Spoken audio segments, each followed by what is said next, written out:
Y'all ready for this? I don't think you are.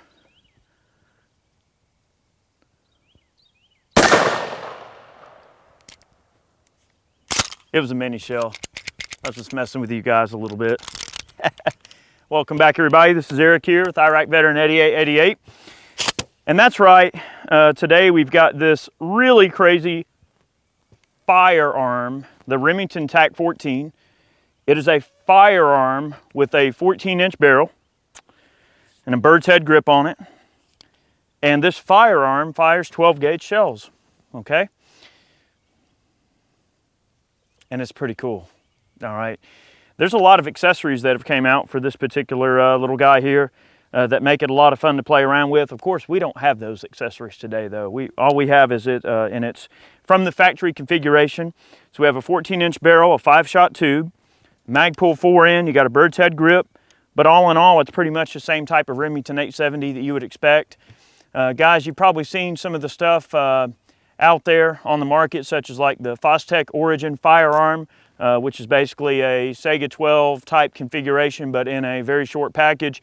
And it has everything to do with how this comes from the factory in this configuration. See, if you take a factory shotgun and you cut the barrel back to 14 inches, well, you're creating an SBS. But since Remington made this in this configuration, and because it's a smooth bore and all these other kind of weird stipulations, this falls under the classification of a firearm. It is 26 inches overall length, I've been told. So that's what allows it to be classified as a firearm, and it doesn't fall into the whole pistol thing and all that. So you still have your 26 overall length. Another thing about this is there's some of the arm braces that you can get for these that have a little pistol grip, and you got your arm brace. Now you're talking, and unfortunately we don't have that particular setup to show you, but maybe in a future video we will, but we are going to be firing this gun a little bit today. And I'm going to stick to some relatively light loads because this thing is a real handful to shoot with combat loads, but we are going to shoot a few things that are relatively stout through it. You just got a standard bead sight on the front.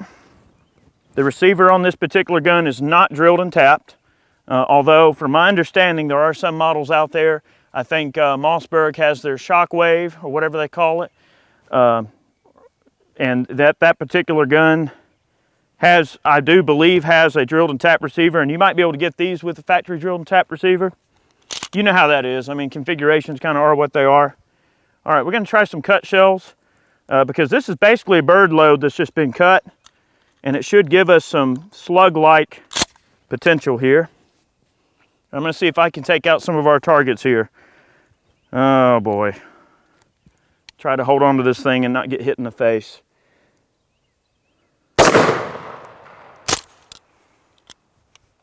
Huh. See what we got here.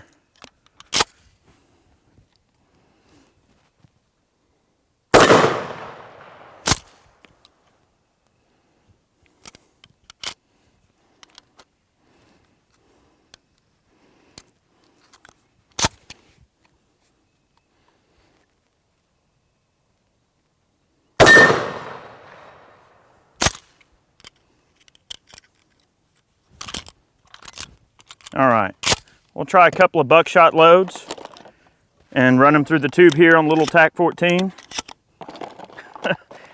Now these kick a bit, guys. I'm gonna try not to weenie out on y'all here. Oh boy.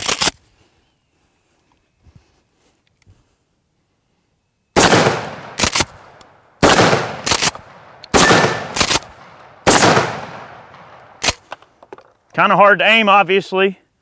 I'm not about to put that in front of my face because it is a 14-inch shotgun, and I would definitely not be looking forward to catching a face full of those, or a face full of the shotgun itself. All right, we've got a few low brass loads here. We'll just we'll run these so we can kind of point it a little bit. I can see the utilitarian use of this little gun. Looks like we have a 4-shot tube.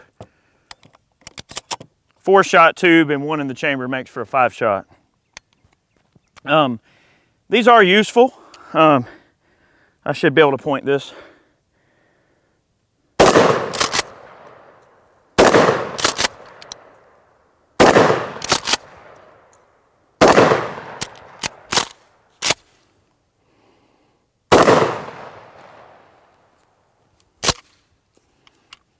All right, tell you what, I'm gonna try one buckshot load and see if I get hit in the face or not. See if I can take out a watermelon without killing myself with this thing.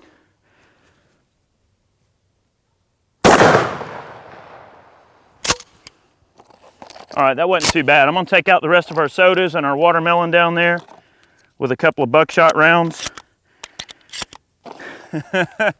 This thing has got some definite power behind it. Boys and girls, you wanna hold on to this thing, okay?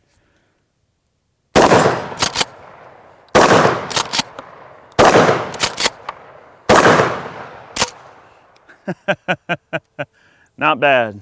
I tell you one thing we are going to look at here. I want to see how well that the flight control stuff patterns out of the 14-inch barrel. We got a little bit of that. It's running the same speed as the white box. We're going to give it a try here, and I'm just going to group a couple of them. This is the lower velocity variant, so we'll see if that means lower tomfoolery here in terms of the recoil.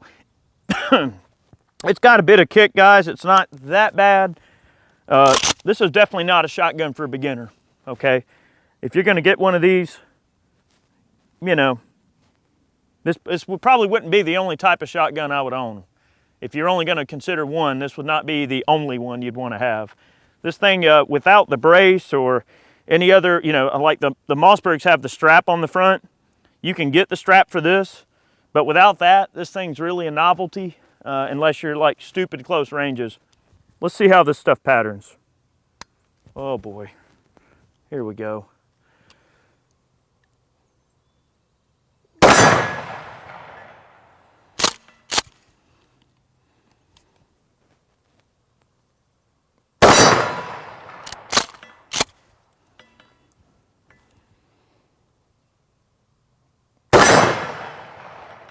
Yeah, buddy.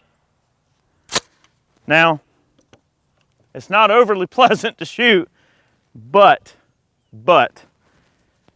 with the brace on this bad boy, oh yeah. Let's take a couple of our cut shells here. What am I doing? I can't feed those to the magazine. We're gonna try just patterning a couple of the cut shells right next to it and just see if we can stack them in there on this plate. All right, here we go. And this thing's a little awkward. I have to be very deliberate to make sure that rearward recoil force is absorbed into my arm and not flying back and hit me in the face. So it's a little awkward to shoot, especially when you're trying to point it.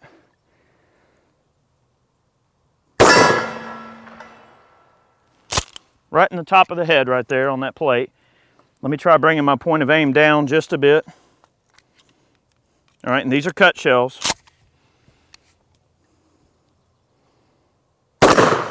Right over the top of the head.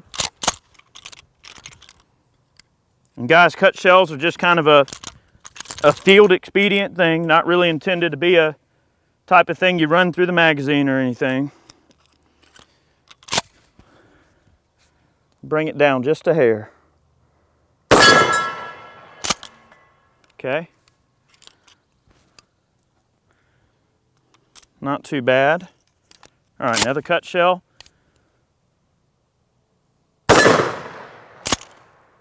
Not too shabby. All right, we got a soda hanging down there. Let me see if I can smack him with a cut shell here. Look at that. That's what I'm talking about. All right, I tell you what. We're going to shoot a couple of more things. We're kind of running out of stuff that has any fleshy consistency to it. Let's see. So the buckshot's not bad. You know, really this video here, I wasn't going to shoot a ton through this just because it's so ungainly in its current configuration. I think what we're likely going to do in a future video is we're going to take this little gun and put the brace on it and see how it fares and handles a little bit better with the brace. I think that's what we're going to need to do. But, you know, we haven't really shot anything with a slug just yet, so let's try one more slug and have a little fun here before we leave for the day. Let's do it. All right, guys. That's right. The time has come. We're continuing a series of very bad ideas, and we're ending with probably the worst idea of this entire video. I've got a 1 1/3/8 ounce Black Magic slug. that's going to be getting, and this is a 3-inch by the way, and it's going to be getting out of this TAC-14 at about 1,500 feet per second. And I'm going to try to aim this thing and get through these watermelons here. This is such a bad idea. Why did everybody let me do this? Oh man, I felt the power when I shucked that shut, just so you know. What am I doing? All right, here we go.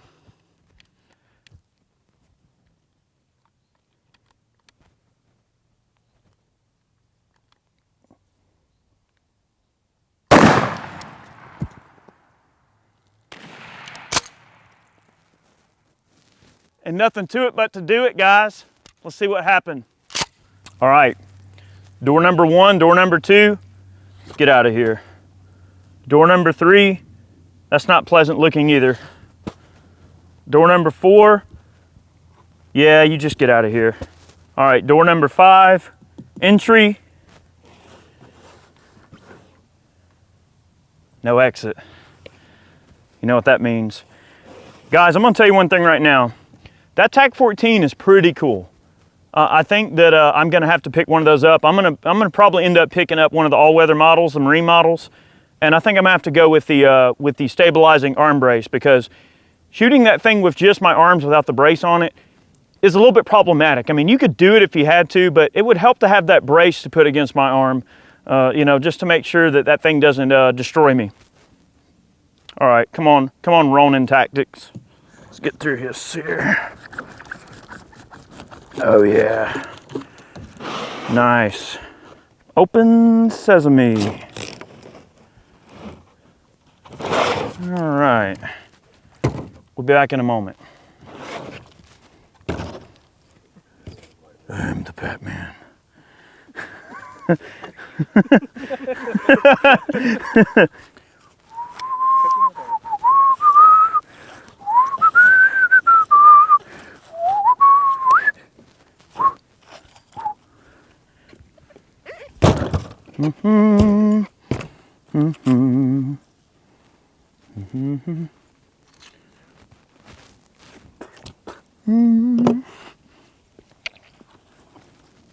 This is the worst idea ever. I think it's in the rind, guys, back there. All right, we're gonna have to find this thing. All right. Success. Nice. Nice. All right, so that's a Black Magic. That's a 1 3/8 ounce slug that went through 5 watermelons out of a 14-inch barrel.